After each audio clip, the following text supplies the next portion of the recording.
MP Renukacharya ಎಲ್ಲರಿಗೂ blackmail ಮಾಡುತ್ತಾ ದುರಹಂಕಾರದಿಂದ ಮೆರೆಯುತ್ತಿದ್ದಾರೆಂದು ಜಿಲ್ಲಾ ಪಂಚಾಯತ್ ಮಾಜಿ ಸದಸ್ಯ ಎಂಆರ್ ಮಹೇಶ್ ತಿಳಿಸಿದರು. ಸುದ್ದಿಗೋಷ್ಠಿಯಲ್ಲಿ ಮಾತನಾಡಿದ ಅವರು, ರೇಣುಕಾಚಾರ್ಯ ಉಪಕಾರ ಸ್ಮರಣೆ ಇಲ್ಲದ ವ್ಯಕ್ತಿ. ಈ ಹಿಂದೆ ಹೊನ್ನಳ್ಳಿಯಲ್ಲಿ ಹಲವಾರು ಮುಖಂಡರಿದ್ದರು. ಅವರನ್ನ ತುಳಿದು ಹಾಕಿದ ಖ್ಯಾತಿವರೆಗಿದೆ. ಎಲ್ಲರಿಗೂ ಬ್ಲಾಕ್ಮೇಲ್ ಮಾಡುತ್ತಾ ಬಂದಿದ್ದಾರೆ. ವಿಜೇಂದ್ರ ಅವರ ವಿರುದ್ಧವೂ ಮಾತನಾಡುತ್ತಾರೆ. ಜಿಎಂ ಸಿದ್ದೇಶ್ವರ್, ಬಿಪಿ ಹರೀಶ್ ಬಗ್ಗೆಯೂ ಹಗುರವಾಗಿ ಮಾತನಾಡುತ್ತಾರೆ. ಅವರಿಂದಲೇ ಅಧಿಕಾರ ಅನುಭವಿಸಿ ಅವರ ವಿರುದ್ಧವೇ ಮಾತನಾಡುವುದು ಸರಿಯಲ್ಲ ಎಂದು ಏಕವಚನದಲ್ಲೇ ವಾಗ್ದಾಳಿ ನಡೆಸಿದರು. ಪಕ್ಷದ ನಿಷ್ಠಾವಂತ ಕಾರ್ಯಕರ್ತ ಎಂದು ಹೇಳಿಕೊಳ್ಳುವ ಎಂಪಿ ರೇಣುಕಾಚಾರ್ಯ ಹೊನ್ನಳ್ಳಿ ತಾಲೂಕಿನಲ್ಲಿ ಬಿಜೆಪಿ ಪಕ್ಷದ ಕಚೇರಿ ನಿರ್ಮಿಸಲಿಲ್ಲ. ಅಕ್ರಮವಾಗಿ ನಿರ್ಮಿಸಿರುವ ತಮ್ಮ ನಿವಾಸವನ್ನೇ ಪಕ್ಷದ ಕಚೇರಿಯಾಗಿ ಮಾಡಿದ್ದಾರೆಂದು ಕಿಡಿಕಾರಿದರು. ಸುದ್ದಿಗೋಷ್ಠಿಯಲ್ಲಿ ನವೀನ್, ಜಗದೀಶ್ ಎಕ್ಕನಹಳ್ಳಿ, ರಾಜು ನೆಲಹೊನ್ನೆ, ದೇವರಾಜ್, ಗಿರೀಶ್ ಉಪಸ್ಥಿತರಿದ್ದರು.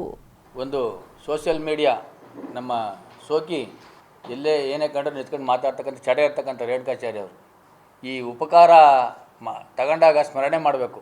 ಸ್ಮರಣೆ ಇಲ್ಲದ ವ್ಯಕ್ತಿ ಯಾರು ಇದ್ದರೆ ಇಡೀ ರಾಜ್ಯದಲ್ಲಿ ಭಾರತೀಯ ಜನತಾ ಪಾರ್ಟಿಲಿ ಎಂಪಿ ರೇಣುಕಾಚಾರ್ಯ ಅಂತ ಉಪಕಾರ ತಗೊಂಡ ಮೇಲೆ ಸ್ಮರಣೆ ಇರಬೇಕು.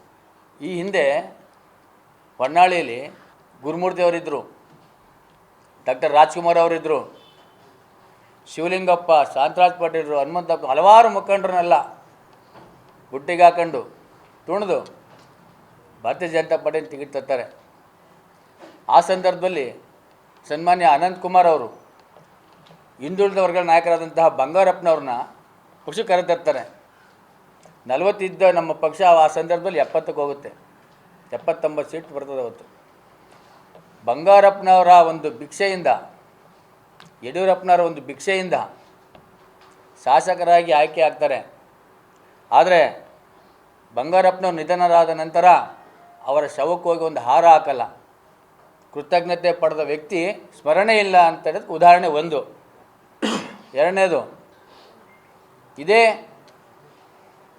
ಯಾವ ರೀತಿ ದೇವೇಗೌಡರು ಒಕ್ಕಲಿಗ ನಾಯಕರೋ, ಯಾವ ರೀತಿ ಸಿದ್ದರಾಮಯ್ಯನವರು ಹಿಂದುಳಿದ ವರ್ಗ ನಾಯಕರೋ, ಅದೇ ರೀತಿ ಪ್ರಶ್ನಾತೀತ ನಾಯಕರಾಗಿ ವೀರಶೈವ ಸಮುದಾಯಕ್ಕೆ ಅಂಥ ಸಂದರ್ಭದಲ್ಲಿ ಯಡಿಯೂರಪ್ಪನವ್ರನ್ನ ಉಪಕರಣ ಪಡ್ಕೊಂಡು ಸ್ಮರಣೆ ಮಾಡ್ಕೊಂಡು, ಸ್ಮರಣೆ ಇಲ್ಲದೆ ಯಡಿಯೂರಪ್ಪನವರಿಂದ 2008ರಲ್ಲಿ ಮತ್ತೆ ಶಾಸಕರಾಗಿ ಆಯ್ಕೆ ಆಯ್ತಾರೆ.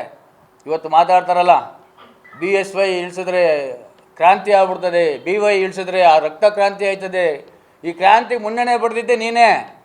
ಯಡಿಯೂರಪ್ಪನವ್ರ ಆಡಳಿತವನ್ನು ಸುಗಮವಾಗಿ 2008ರಲ್ಲಿ 4 ಸ್ಥಾನ ಕೊರತೆ ಆದಾಗ ವರ್ತೂರು ಪ್ರಕಾಶು, ಇದೇ ಸುಧಾಕರ್ ಅವರು ಇಂಥ 4 ಜನ ಕರ್ಕೊಂಡು ಬಂದು ಸರ್ಕಾರ ಸುಭೂತ್ರವಾಗಿ ನಡೀತಾ ಇತ್ತು. ನೀನೇ ಅಲ್ಲಪ್ಪ ಸ್ವಾಮಿ ಬೆಂಕಿ ಹಚ್ಚಿದ್ದು. ಇದೇ ಸಂಪಂಗಿಯನ್ನು ಕಟ್ಕೊಂಡು, ಗೋಪಾಲಕೃಷ್ಣ ಅವ್ರು ಕಟ್ಕೊಂಡು, ನಾಗರಾಜು, ನೆಲಮಂಗಲ ನಾಗರಾಜ್ ಒಂದು 5-6 ಜನ ಕಾಪಿಗೆ ಸೇರ್ಕೊಂಡು ಯಡಿಯೂರಪ್ಪ ಟೋಪಿ ಹಾಕಿದ್ದು ನೀನೇ ಅಲ್ವಾ? ಇವತ್ತು ಯಡಿಯೂರಪ್ಪನವ್ರ ಬಗ್ಗೆ ಮಾತಾಡಿದ್ರೆ, ಇಳಿಸಿದ್ರೆ ನೋಡ್ರಿ, ಇದಕ್ಕೆ ಪಿತಾಮಹ ನೀನೇ. ಯಡಿಯೂರಪ್ಪನವ್ರಿಗೆ ಗೌರವ ಕೊಡ್ತಾ ಇದ್ರಲ್ಲ, ಅವ್ರ ಬಗ್ಗೆ ಮಾತನಾಡೋಕ್ಕೆ ಎದುರ್ತಿದ್ರು.